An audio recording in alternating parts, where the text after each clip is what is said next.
สวัสดีครับเพื่อนๆทุกคนกลับมาอีกครั้งกับพลิกหลังกล่องวิดีโอรีวิวผลิตภัณฑ์สกินแคร์จากมุมมองส่วนผสมก่อนอื่นเลยนะครับต้องขอบคุณเพื่อนๆทุกคนที่มาร่วมกิจกรรมไลฟ์ขายสกินแคร์กับอิงนะครับเมื่ออาทิตย์ที่ผ่านมาอิงก็ได้บริจาคเงินทั้งหมดเลยนะครับ 165,000 บาทให้กับทางมูลนิธิเพื่อผลิตเครื่องออกซิเจนนะครับโอเคครับช่วงที่ผ่านมาเนี่ยอิงก็ได้ทำคลิปบน TikTok นะครับชี้เป้าพวกสกินแคร์ต่างๆที่อิงชอบแล้วก็ไม่ชอบในร้านดรักสโตร์แถวบ้านซึ่งหลายๆคนก็บอกว่าอิงโหดร้ายกับแบรนด์มากๆเลยนะครับเดี๋ยวสปอนเซอร์ไม่เข้าทำยังไงก็ใช่นั่นแหละอิงมาเพื่อฆ่าแบรนด์สกินแคร์ทั้งหมดนะครับเพื่อความบันเทิงของตัวเอง ไม่จริงนะครับอิงถือว่าตัวเองเป็นคนค่อนข้างแฟร์นะอะไรที่ส่วนตัวอิงไม่ชอบอิงก็จะพูดตามตรงนะครับแต่ว่าถ้าเกิดแบรนด์ทำอะไรที่อิงชอบเนี่ยเพื่อนๆทุกคนก็เห็นอยู่ตลอดว่าอิงก็ให้เครดิตทางแบรนด์เสมอนะครับในฐานะผู้ผลิตเนี่ยอิงเชื่อว่าความคิดเห็นของผู้บริโภคนะครับทั้งดีแล้วก็ไม่ดีเนี่ยมันมีความสำคัญมากๆเลยกับเจ้าของแบรนด์หนึ่งแล้วการคริติคหรือว่าการให้ความคิดเห็นของอิงเนี่ยมันไม่เคยมาจากการอยากโจมตีแบรนด์เพื่อความสนุกนะครับแต่ว่ามันมาจากการอยากให้ฟีดแบ็กกับทางแบรนด์นะครับเพื่อหวังว่าอุตสาหกรรมเนี่ยมันจะได้พัฒนาไปในทิศทางที่ดีขึ้นเพราะฉะนั้นเนี่ยวันนี้นะครับอิงจะมาชี้เป้าสกินแคร์ที่อิงไม่ชอบที่สุด1ตัวนะครับกับสกินแคร์ที่อิงชอบที่สุด1ตัวจากแบรนด์ดังต่างๆเพื่อเป็นการให้ฟีดแบ็กกับทางแบรนด์ในฐานะผู้บริโภคคนหนึ่งนะครับว่าอะไรที่เขาควรเปลี่ยนแล้วก็อะไรที่เขาควรรักษาไว้แล้วก็เป็นการชี้เป้าให้เพื่อนๆด้วยนะครับว่าสกินแคร์ตัวไหนน่าระวังแล้วตัวไหนน่าลองแต่ทั้งหมดนี้ก็เป็นความคิดเห็นส่วนตัวของอิงนะครับแล้วผิวของอิงก็ไม่ได้เหมือนผิวของคุณถ้าพร้อมแล้วเนี่ยเราไปดูกันเลยดีกว่า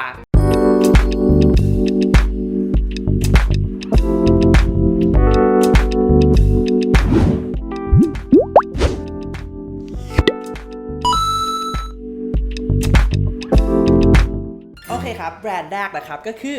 St. Ives นะครับและผลิตภัณฑ์ที่อิงเกลียดที่สุดของเขานะครับเพื่อนๆทุกคนพูดพร้อมกันเลยก็ได้นะครับนั่นก็คือตัว Walnut Scrub นั่นเองที่ยังคงเป็นปริศนาสำหรับอิงนะครับว่าทำไมมันยังวางขายอยู่ถึงทุกวันนี้ทาง Unilever เขาไม่ฟังเสียงของคุณหมอผิวหนังกับผู้บริโภคมากมายทั่วโลกตลอดหลายปีที่ผ่านมาเลยเหรอเดี๋ยวอิงจะเล่าประวัติของตัวนี้คร่าวๆให้ฟังก่อนละกันในปี 2017 เนี่ยก็มีผู้บริโภคได้ยื่นฟ้อง St. Ives กับแบรนด์แม่ Unilever นะครับเป็น class action lawsuit หนึ่งในข้อหานะครับก็คือตัวสครับในนี้นะครับที่ทำจากเปลือกวอลนัทมีความแหลมคมนะครับที่จะสามารถทำให้เกิดไมโครคัตหรือว่าบาดแผลเล็กๆบนผิวหนังได้ซึ่งอิงก็ได้เข้าไปอ่านคดีนะครับ Browning vs Unilever อันนี้มาแล้วก็บอกได้เลยว่าสนุกมากๆเหมือนอ่านนิยายดราม่าเลยนะครับในไฟล์อันนี้นะครับคุณหมอผิวหนังหลายๆคนเขาก็เห็นตรงกันว่าสครับตัวนี้เนี่ยมันไม่เหมาะที่จะใช้กับผิวหน้าเพราะว่ามันมีความแหลมคมมากมีหมอคนนึงเนี่ยเขาอธิบายว่าเหมือนการขัดหน้าด้วยกระดาษทรายนะครับนี่ทุกคนว่าอิงแรงแล้วนะเนี่ย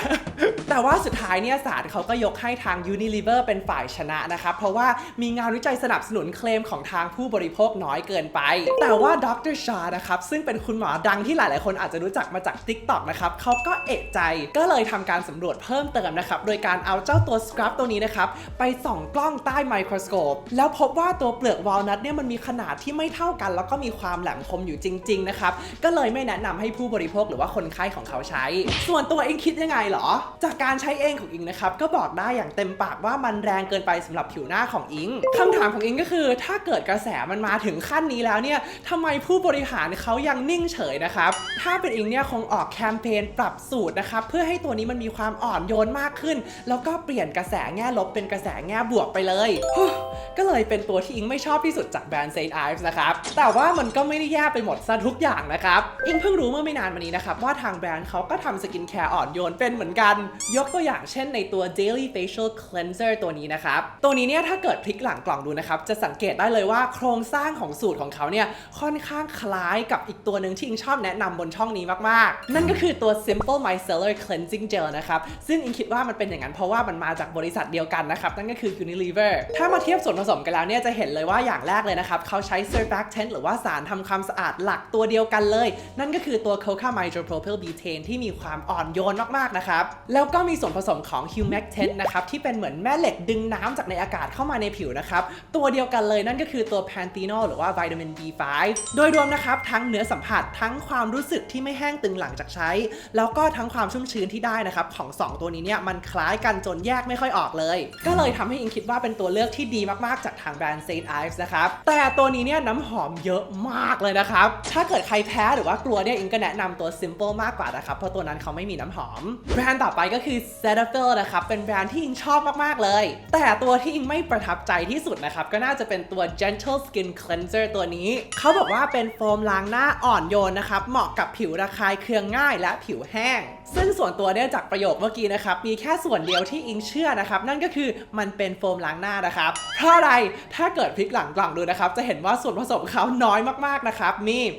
น้ำมีสารกันบูด3ตัว fatty alcohol 2ตัวนะครับแล้วก็สารทำความสะอาดหรือว่า surfactant ตัวที่รุนแรงที่สุดนะครับนั่นก็คือ sodium lauryl sulfate หรือว่า SLS ซึ่งไม่ได้ใช้ในโฟมล้างหน้ากันเท่าไหร่แล้วนะครับเพราะว่ามันเป็นตัวที่ทำให้เกิดความแห้งตึงมากๆแต่ว่าต้องให้เครดิตทาง Cetaphil นะครับว่าเขาไม่ได้ใส่มันมาเยอะเกินไปเลยไม่ได้รบกวนเกราะป้องกันผิวมากนักนะครับแต่ว่าในปี 2021 นะครับมันมีสารทำความสะอาดดีๆอ่อนโยนนะครับให้เลือกเยอะมากเลยทำไมทาง Cetaphil ยังเลือกใช้ SLS อยู่นะครับอิงก็ไม่แน่ใจเหมือนกันแล้วจริงๆนะครับส่วนตัวอิงคิดว่าในตัวนี้มันไม่มีส่วนผสมอื่นๆที่ดีต่อผิวอีกเลยไม่มี humectant ดีๆเพิ่มความชุ่มชื้นนะครับไม่มีอะไรที่จะช่วยเสริมชั้นผิวแล้วก็ไม่มีอะไรที่จะช่วยบำรุงผิวเลยทั้งที่คู่แข่งในราคาใกล้เคียงกันเนี่ยเขาก็ให้มาจนครบเลยนะครับอิงก็เลยไม่แน่ใจนะครับว่าผู้บริหารตอนนี้เนี่ยเขาอยู่เซิร์ฟเวอร์ไหนนะครับแต่อยากจะบอกว่าตอนนี้เนี่ยพวกเราอยู่เซิร์ฟเวอร์ปี 2021 นะครับเรามีโควิดนะครับแต่ว่าเราก็มีโฟมล้างหน้าที่อ่อนโยนใช้กันแล้วนะครับแต่ว่ามันก็ไม่ได้แย่ไปซะหมดนะครับโฟมอีกตัวหนึ่งจาก Cetaphil นะครับที่ทำให้อิงโล่งอกว่าผู้บริหารเขาไม่ได้โดนลักพาตัวแล้วก็ไปขังในถ้ำมาเป็นเวลา10 กว่าปีนะครับนั่นก็คือตัว Gentle Foaming Cleanser ของเขาอิงชอบส่วนผสมของเขาทุกตัวเลยนะครับถ้าเกิดมาดูสารทำความสะอาดก่อนเลยเนี่ยจะเห็นว่าเขาใช้ตัว Coco Glucoside กับ Cocamide Propyl Betaine นะครับที่เป็นคอมโบที่อ่อนโยนมากๆเลยมีทั้ง Betaine นะครับ Glycerin แล้วก็ Panthenol หรือว่า Vitamin B5 นะครับที่เป็นเหมือน humectant นะครับที่จะช่วยดึงน้ำเข้าผิวมี Tocopherol Acetate นะครับหรือว่า Vitamin E นะครับที่จะช่วยเป็นสารต้านอนุมูลอิสระให้ด้วยเนื้อของเขาเนี่ยออกมาเป็นโฟมนะครับให้ sensory feel หรือว่าความรู้สึกที่มัน rich นะครับแล้วก็สบายผิวมากเลยแล้วก็ใช้แล้วไม่แห้งตึงเลยนะครับก็เลยเป็นหนึ่งในตัวจาก Cetaphil ที่อิงชอบที่สุดเลยนะครับข้อเสียอย่างเดียวของเขาก็คือราคานะครับในเศรษฐกิจแบบนี้เนี่ยใครมีเงิน730 บาทเพื่อใช้สำหรับโฟมล้างหน้าบ้างไปกันต่อนะครับแบรนด์ต่อไปก็คือ Biore ยุงกัด Biore เนี่ยทุกคนดูนะครับว่าเป็นแบรนด์เจ้าแม่ครีมกันแดดเลยแล้วก็มีตัวดีๆนะครับอย่างเช่นตัว Aqua Rich ที่อิงถือว่าเป็น Market Leader เลยนะครับแต่ตัวหนึ่งนะครับที่เป็นตัวใหม่ที่อิงคิดว่าเขาพลาดนะครับนั่นก็คือตัว Barrier Me Mineral Gentle Milk นะครับตอนที่ตัวนี้ออกมานะครับอิงตื่นเต้นมากๆเลยแบบว้าว Biore ทำครีมกันแดดแบบ Mineral ล้วนสักทีนะครับมันต้องเหมาะกับผิวแพ้ง่ายมากๆเลยต้องปังสุดๆนะครับขนาด Packaging มันยังดูแบบอ่อน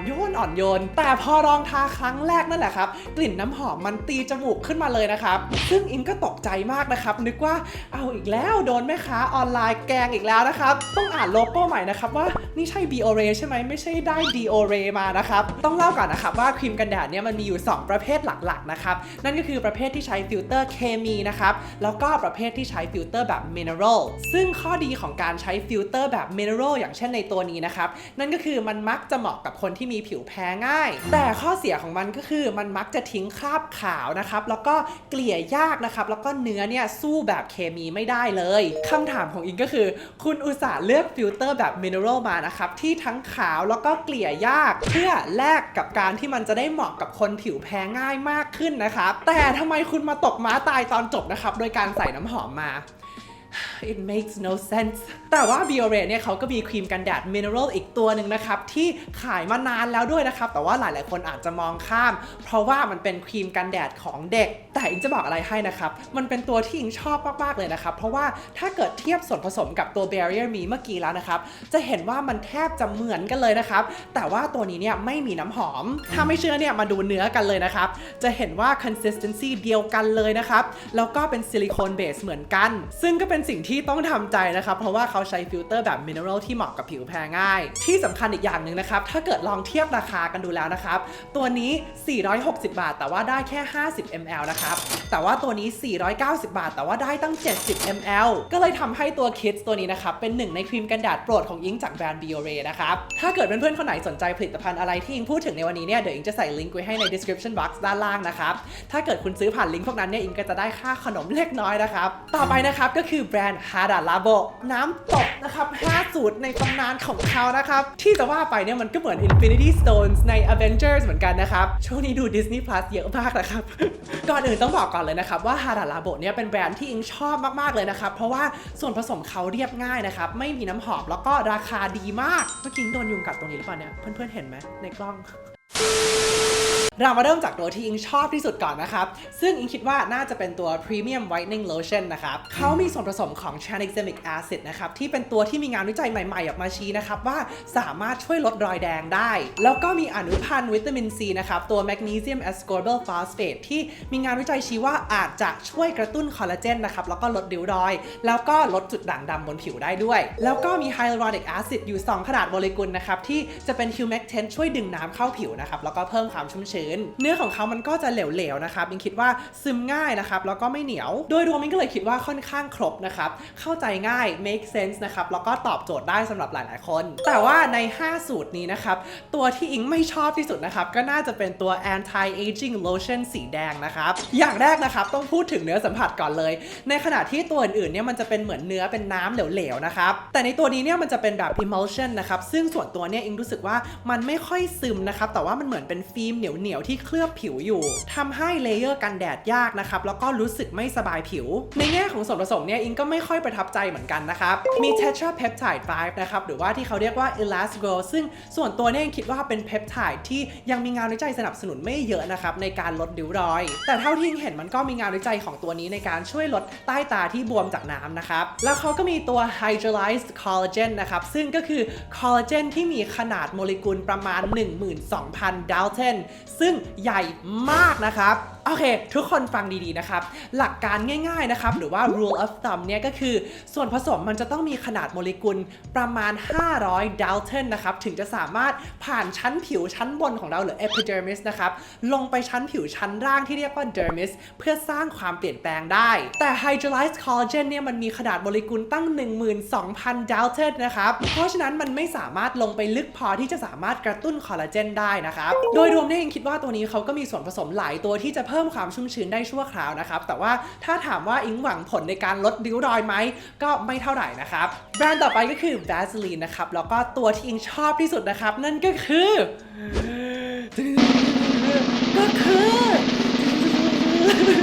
ตัวสูตรออริจินอลนะครับเล่นเองก็เหนื่อยเองนะเนี่ยช่วงที่ผ่านมาเนี่ยน้องเขาโดนกระแสไม่ดีเยอะมากเลยนะครับเพราะว่ามีส่วนประกอบของ petrolatum 100% ซึ่งกระแส clean beauty ก็จะบอกว่า petrolatum เป็นส่วนผสมก่อมะเร็งนะครับแล้วก็อันตรายเพราะว่าทำมาจากน้ำมันดิบโอเค guys calm down มันไม่ได้เหมือนกับการขับรถไปปั๊มปตทนะครับแล้วก็บอกพี่เขาว่าดีเซลเต็มถังแล้วก็เอามาราดหน้านะครับ petrolatum ที่ใช้ในสกินแคร์เนี่ยต้องผ่านการกลั่นสกัดมาแล้ว3 ครั้งนะครับเพื่อให้ได้ USP grade white petrolatum เป็นส่วนผสมที่กักเก็บความชุ่มชื้นได้ดีที่สุดนะครับในประวัติศาสตร์ของส่วนผสมตั้งแต่มนุษย์หัดเอาครีมมาทาหน้านะครับขนาดแบรนด์อย่างลาแมนะครับยังใช้เป็นส่วนผสมหลักในครีมราคาเท่าค่าเช่าบ้านนะครับเพราะฉะนั้นอิงรัก Vaseline สูตรออริจินอลนะครับทาปากก่อนนอนทาปากก่อ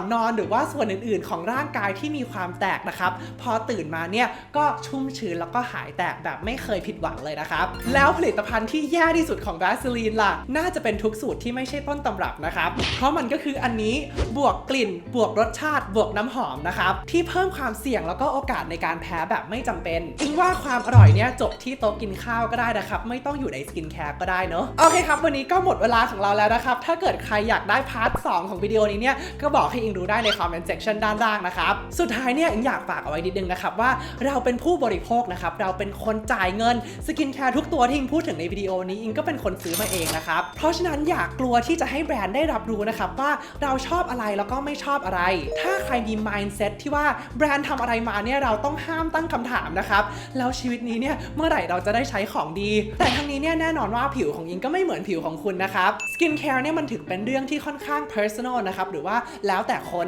เพราะฉะนั้นแต่ละคนก็อาจจะมีความคิดเห็นที่แตกต่างกันออกไปนะครับนี่คือสีสันของโลกสกินแคร์นะครับแล้วก็เป็นสิ่งที่ทำให้อิงรักสกินแคร์ด้วยถ้าใครชอบวิดีโอนี้ก็อย่าลืมกดไลค์ subscribe นะครับแล้วก็แชร์ให้เพื่อนของคุณด้วยนะครับแล้วสำหรับวันนี้เนี่ยก็ขอบคุณมากๆที่ให้อิงเป็นส่วนหนึ่งในชีวิตของคุณนะครับแล้วไว้เราเจอกันใหม่อาทิตย์หน้า